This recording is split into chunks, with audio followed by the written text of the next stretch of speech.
আগামী নির্বাচনে ভোট উৎসবের বিষয়ে শতভাগ আশাবাদ ব্যক্ত করেছেন প্রধান নির্বাচন কমিশনার এএমএম নাসির উদ্দিন। সোমবার সকালে রাজধানীর তেজগাঁওয়ে ডাক বিভাগের মেইল সেন্টার পরিদর্শন শেষে সাংবাদিকদের সাথে আলাপকালে এমন আশার কথা জানান তিনি।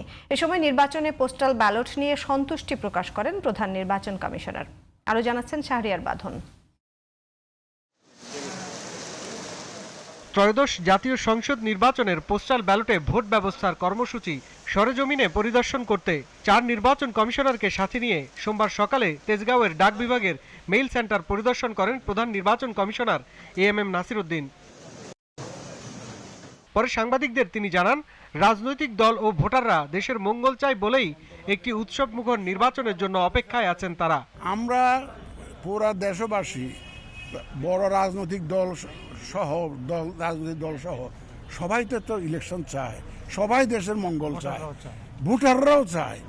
কালকে আমাদের আইন শৃঙ্খলা বাহিনী আপনি দেখেছেন, সব বাহিনীর প্রধানরা একসাথে জাতিকে আমরা একটা মেসেজ দিয়েছি যে আমরা সবাই এক, ইলেকশনের ব্যাপারে সবাই এক, আমরা সুন্দর নির্বাচন সবাই চাই, সবাই মিলে আমরা ইনশাল্লাহ এটা করবো। প্রধান নির্বাচন কমিশনার বলেন, এবারের নির্বাচনে 54 বছরে যা হয়নি তাই হতে যাচ্ছে। তা হলো প্রবাসীদের ভোটের মাধ্যম পোস্টাল ব্যালট। আশা করি ইনশাল্লাহ এই রেজিস্ট্রেশনটা দেশের ভিতরে অভ্যন্তরে খুব দ্রুত বেড়ে যাবে আগামী 3 দিনের মধ্যে।